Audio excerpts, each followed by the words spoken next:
Hello everyone and welcome back to my channel. My name is Caitlin Costello and I am the YA fantasy author of the Ritual Saga. Today I am going to be talking about the books that I've read in January.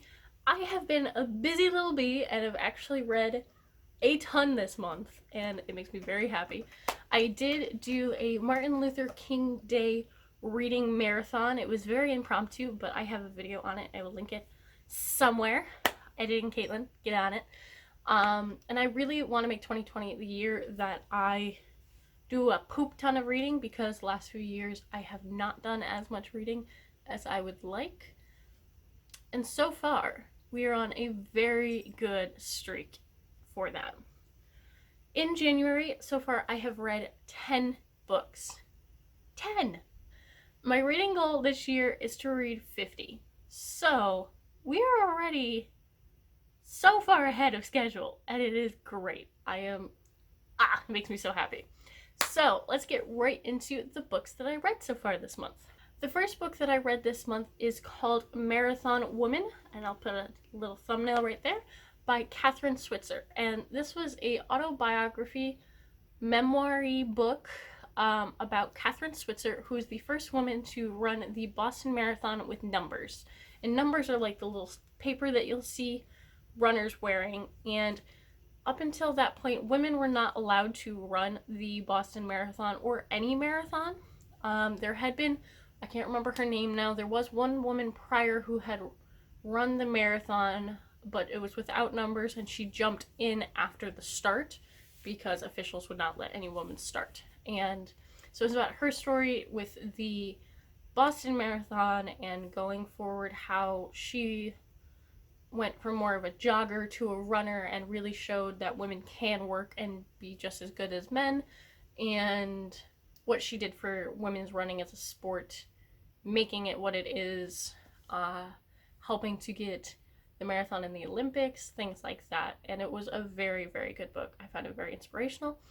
I myself will be running a marathon in May, and I'm going to be running it for in Buffalo for the Heart to Heart Marathon. I did talk about that a little bit in my reading wrap-up video for the MLK weekend. I am going to be running as a fundraiser, and I'm going to be raising money for my grandmother, who is the same woman that was the dedication for my first book. She passed away of heart disease when I was 13, so she never got to read any of my books. So I'm running for her and for anybody that didn't get to experience some major life goal with their family. So if you are able to donate at all, I would really appreciate it.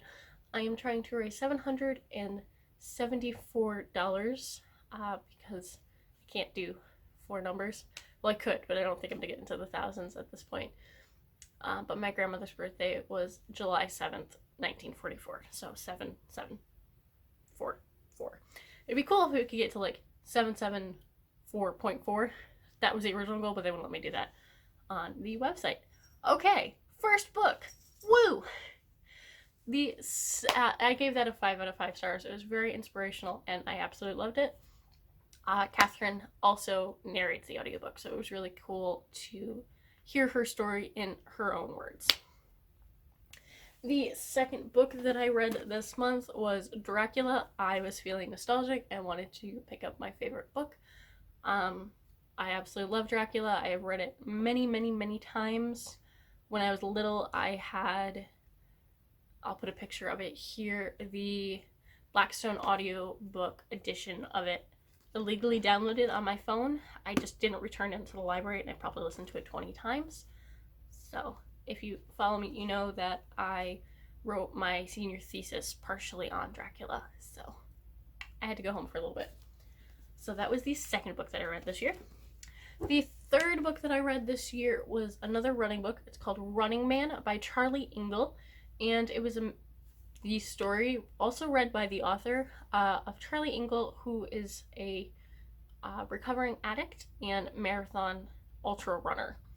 He was one of the first men, I don't think anybody has done it since, to run the entire Sahara Desert. There's a whole documentary on Netflix produced by Matt Damon about it, which I want to watch at some point.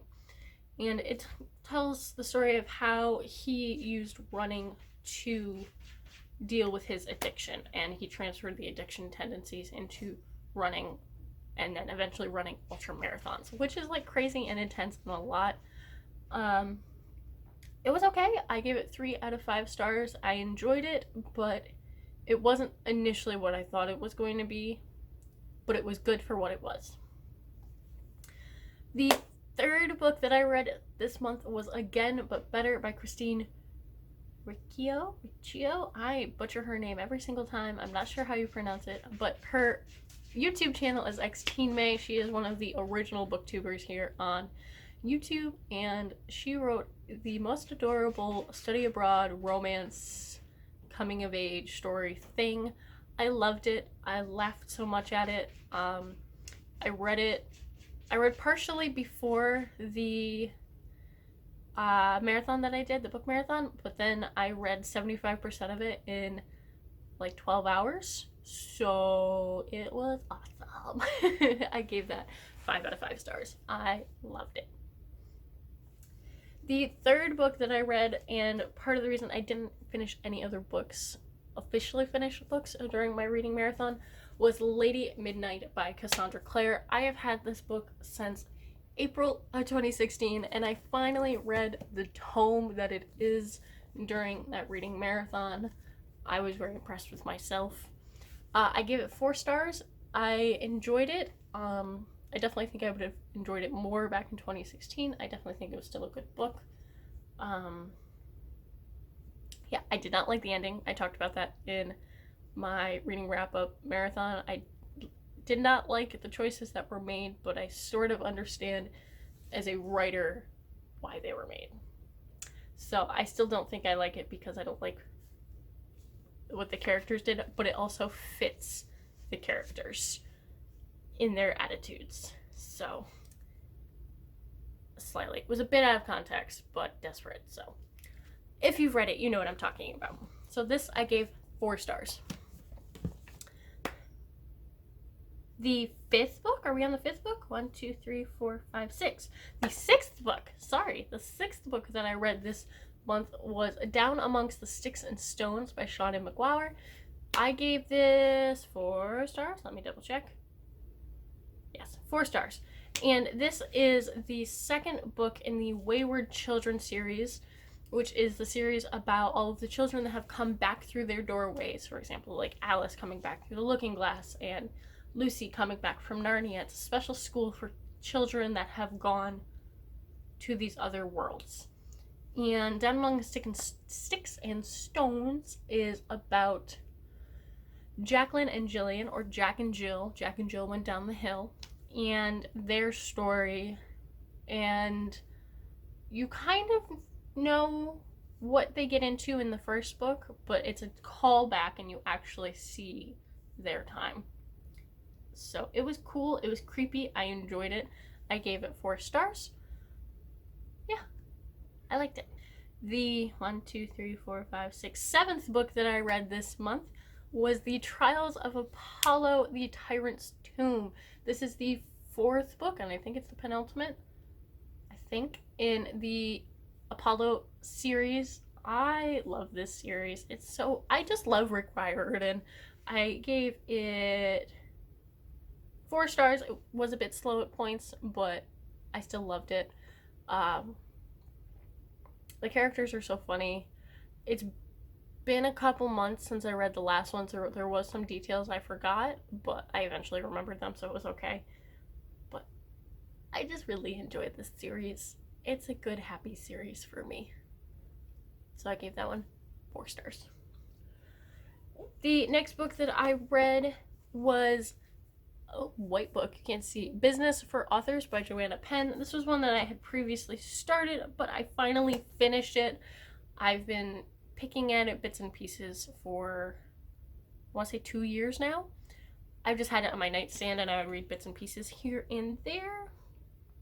But yeah, I finished it. It's a very good book if you are an indie author getting into the business side of publishing, which if you're indie, you will have to.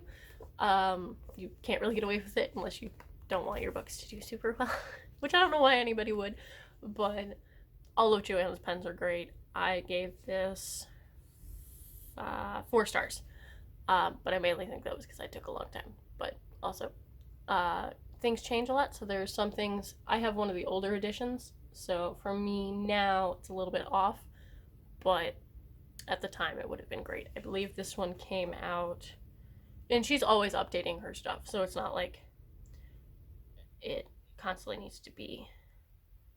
Yes, so this, I believe this is one of the first editions.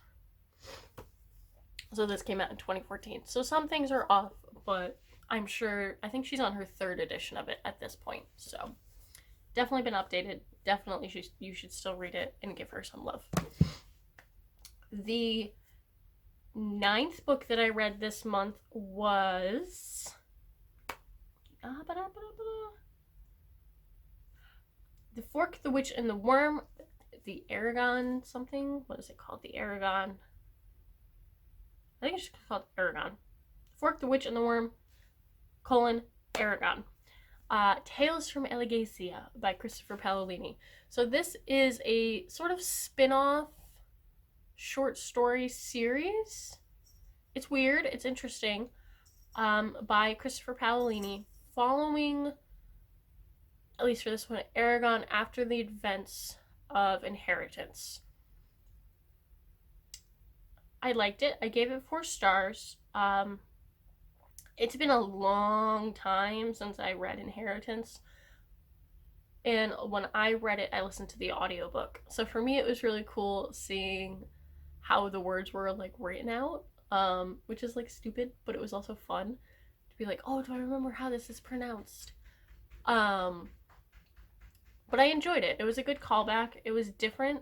And he approached certain things in an interesting way, like how the different sections were about different people. So, for example, the Fork was about one character, and the Witch was about a different character, and the Worm was about a different character, but they were all one cohesive short story arc. It was interesting. I've never seen it set up in that way, and I enjoyed it, but it definitely, I see why it took so long to write, because that would be a pain in the booty to write. But I did enjoy it. I think I went into it a little bit with too high of expectations for what it ended up being, but I did enjoy it. The last book that I read this month was Aurora Rising, which is the first book in the Aurora cycle by Amy Kaufman and Jake Kristoff. I love the books that these two create so much. Like, I absolutely love them. I love the audiobooks that they are produced with. I just love them. And it surprises me the things that they get away with as YA. I think like there's different levels for different genres of what you can get done, but it was a 5 out of 5 stars for me. I absolutely loved it. I'm sorry that Athena is kicking in her litter box the entire time I'm filming this, but I'm not refilming it. She's just cranky because she wants more breakfast. And she's not getting more breakfast.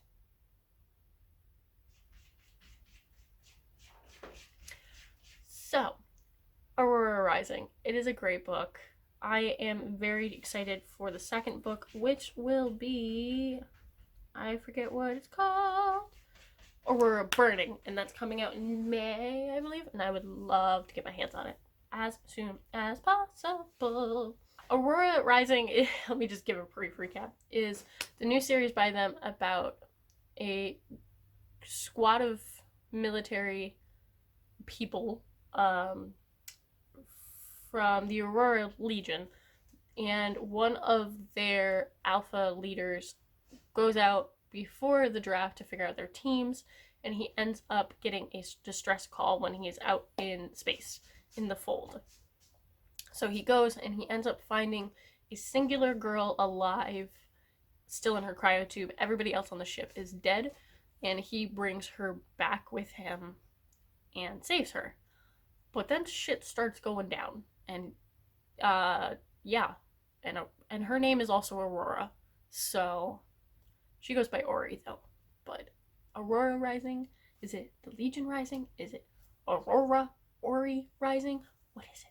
When is the time period? Like there are certain names, like the Magellan is mentioned and things like that, and you're like, oh.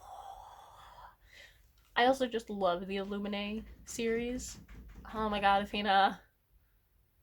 I just love the Illuminae series, so any chance that I have to read more by them makes me exceedingly happy. Also, just like I love their their personalities online. Yeah, so I think my thing said like 7 or 8 books ahead of schedule for my Goodreads challenge, which is crazy. I want to see how long I can keep this streak going. Yeah, I am 7 books ahead of schedule. Ah! The next book is on my list, the first one that I've got right here, I'm knocking things over, is The Night Circus by Erin Morgenstern. I have not started this yet, but it's sitting next to my bed so that I can start it when I go to bed at night. And I also I want to read next, Six of Crows by Leigh Bardugo. That one I put back on my shelf when I did my bookshelf tour, and I just haven't pulled it off, so I gotta grab that. But yeah, that is my January reads. I hope you have enjoyed it, and that Athena wasn't too annoying with her scratching in her box because she's hungry, but she already ate all her breakfast. If you have not already heard, I am doing an indie author spotlight every month, and applications are now open for my first one. I'm going to do a little blog posty, maybe YouTube video thing on one indie author a month and tell a little bit about their story, and I will also read and review whatever book you/they tell me to read. So if you are an indie author and want to be part of that, please submit to the form. It's on my website, and I'll put a link down below for you. And again, that is open through February 7th. So all of my social media links will be listed down below. My books are available for purchase on my website. You can see I still have, that's a cat treat, quite a few of them here. So if you have a certain edition or something like that that you would like, they are available on my website. I don't know if I said it already, but all of my social media links will be listed down below. Please subscribe if you are not already, and ring that little bell so you know when I post. I'm working on posting more. I'm not the best at scheduling things, so I tend to do like a burst of a couple of videos and then go away for a while, and then a burst of a couple of videos and go away for a while. But we're here. And now we're up to like 76 subscribers, which is awesome. So we're so close to 100. Okay, I'm gonna go. I love you all. Thanks for stopping by.